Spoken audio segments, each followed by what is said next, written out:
no fun and games, but I know there's more time to go yet, and I think they're sick of the sight of each other, really, aren't they? Is that pretty much it? Yeah, and I think it's always the way. You know, obviously both guys are making weight tonight, tomorrow morning. They're going to be training hard and making sure that they can, you know, be ready for the scales tomorrow. I think you'll get a lot of action on the scales tomorrow, but for now, just keeping you calm, making sure you're full of energy for war on Saturday. Regardless, it's a little bit of a happy-go-lucky Josh Taylor, which you don't normally see. Yeah, I don't know if his mind. I mean, you know, do you stay that calm? So the perception of Josh Taylor is that he's always rattled, right, and that he's always, you know, angry. And today he looks super calm. So calm because maybe he's well prepared, maybe he's confident, and you know, calm because I think, you know, he knows what to expect. A tough fight. I think we get a different kind of fight this time, but I think we get a great one. How much of a mental fight we're going to get, because it's been so much time has elapsed, and Jack Taylor, you could say, the people's champion. Josh Taylor got the win in controversial circumstances. As you say, mind games already. Maybe Joe McNally throwing a few things out there. Yeah, maybe. Already. I mean, I think it's going to be a different kind of fight. When Joe McNally says things like, you know, we want to make sure that Jack doesn't hold this time and we're allowed to fight at full pace all the time, I think they're expecting, and I think they should expect, Josh Taylor to come out fast. And when Jack Catterall says he thinks he's going to stop him between rounds 7 and 9, shows you what kind of mindset he's in as well. So I think we'll get a much more explosive fight this time, much more entertaining fight, and you know, looking forward to it. Again, you're not going to give us a prediction as such, but you say an explosive fight, and where does the winner go from here? I mean, I know who your man is, kind of thing, but you know, how big a deal is it? How devastating is it for the one on the wrong end of this one? I think, you know, when we talk about careers on the line, it's because of the level these guys want to box at. They both want to fight for world championships. They both want to be in huge fights, and the loser will be a long way from that.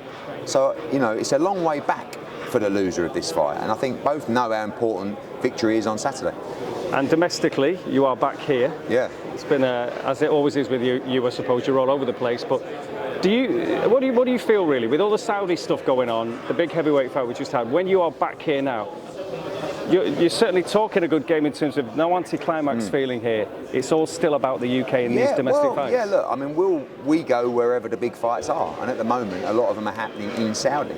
But at the same time, it's great to put a massive British fight, you know, the biggest British fight of the year, wedged in between the other two, if you like. So, yeah, I think it's really important to stage major events in Britain, and this is a huge fight. And with the Saudi thing, next week you're back out there again. What's the situation with the mandatory, and obviously with the heavyweight fight we've just seen, and Usyk with all the belts, IBF, there's Dubois, there's Hrgovic, your man. What do you think will happen? Will any news on that with the IBF particularly? No, not yet. I mean, look, I think with Dubois against Hrgovic being just 1 week away, I think it's difficult for things to come to a head by then. But you know, it's going to be interesting to see how that plays out. We know that Hrgovic has been waiting. The winner of Usyk Fury is supposed to fight Hrgovic. We know that's hugely unlikely. So sometimes in these situations we see belts become available, and we might see that again with the IBF. So it could be a vacant situation even possibly, at this point. Yeah, but maybe not for next Saturday. Yeah. And then in terms of the Saudi influence and fights going forward, I know you will say it's a force for good.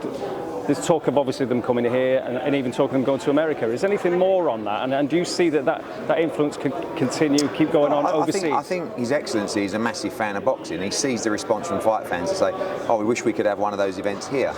That's why August 3rd is happening, a Riyadh season event. That's why September the 21st is potentially happening at Wembley as well. Yeah. So now you're seeing him bring those Riyadh season events outside of Saudi Arabia. It's going to be really interesting to see how they develop. And finally, because I think you're going to see a slightly different atmosphere than on Saturday night than you did. It's a good atmosphere in Riyadh. Yeah, but different. Yeah, it's going to be wild. I think that's the best way to describe it. Leeds on Saturday night, 3,000 or 4,000 Scots, 4,000 or 5,000 Chorley, Leeds, London. Be a brilliant night of boxing on Saturday.